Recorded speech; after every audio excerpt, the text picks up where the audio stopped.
Chapter 16. Captain Fyter. "Are you really a soldier?" asked Woot, when they had all watched this strange tin person parade up and down the path and proudly flourish his sword. "I was a soldier," was the reply, "but I've been a prisoner to Mr. Rust so long that I don't know exactly what I am." "But, dear me!" cried the Tin Woodman, sadly perplexed. "How came you to be made of tin?" "That," answered the soldier, "is a sad, sad story. I was in love with a beautiful Munchkin girl who lived with a wicked witch. The witch did not wish me to marry the girl, so she enchanted my sword, which began hacking me to pieces. When I lost my legs, I went to the tinsmith Kuklip, and he made me some tin legs.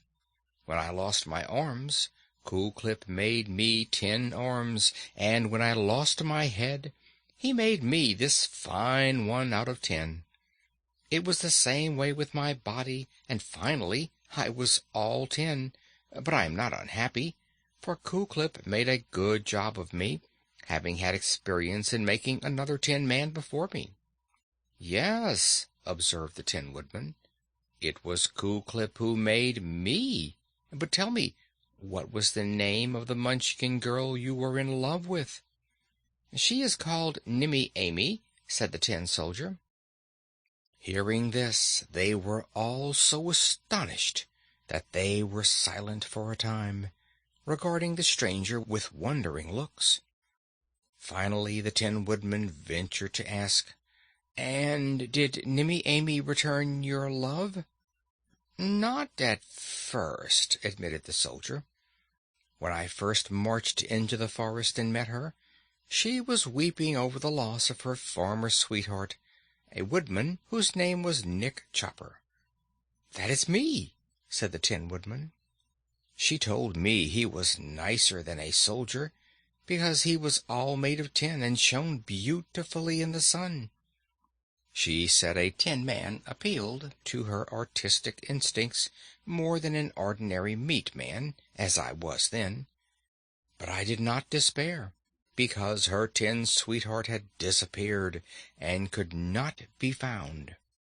And finally Nimmy Amy permitted me to call upon her, and we became friends. It was then that the wicked witch discovered me, and became furiously angry when I said I wanted to marry the girl. She enchanted my sword, as I said, and then my troubles began. When I got my tin legs, Nimmy Amy began to take an interest in me. When I got my tin arms, she began to like me better than ever, and when I was all made of tin, she said I looked like her dear Nick Chopper, and she would be willing to marry me. The day of our wedding was set, and it turned out to be a rainy day.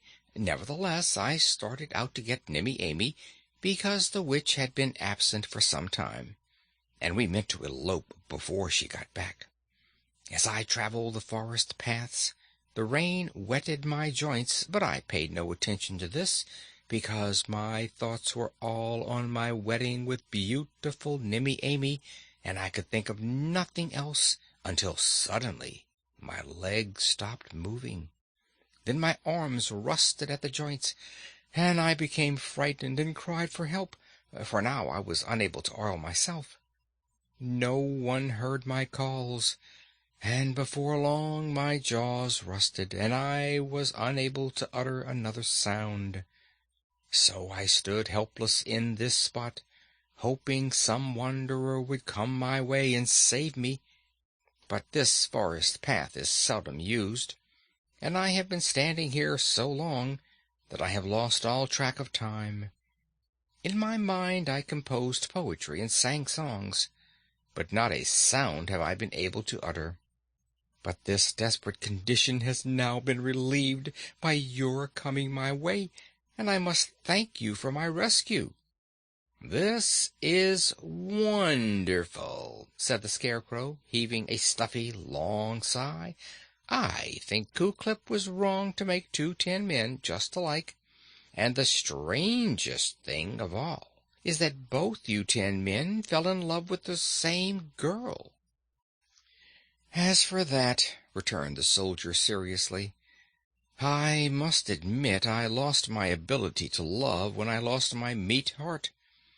Kuklip gave me a tin heart, to be sure, but it doesn't love anything, as far as I can discover, and merely rattles against my tin ribs, which makes me wish I had no heart at all. Yet, in spite of this condition, you were going to marry Nimmy Amy?"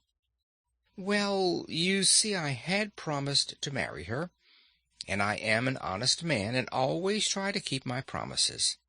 I didn't like to disappoint the poor girl, who had been disappointed by one 10 man already." "That was not my fault," declared the Emperor of the Winkies. And then he related how he also had rusted in the forest, and after a long time had been rescued by Dorothy and the Scarecrow, and had traveled with them to the Emerald City in search of a heart that could love.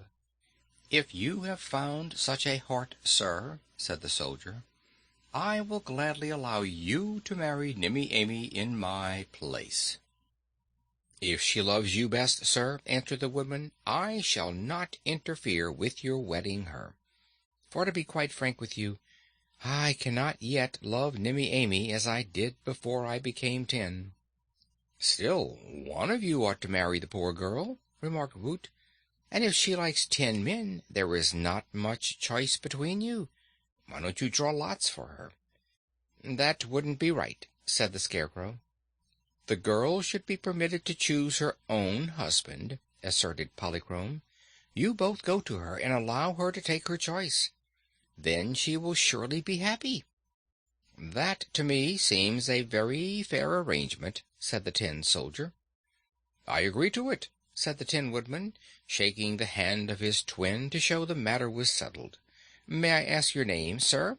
he continued.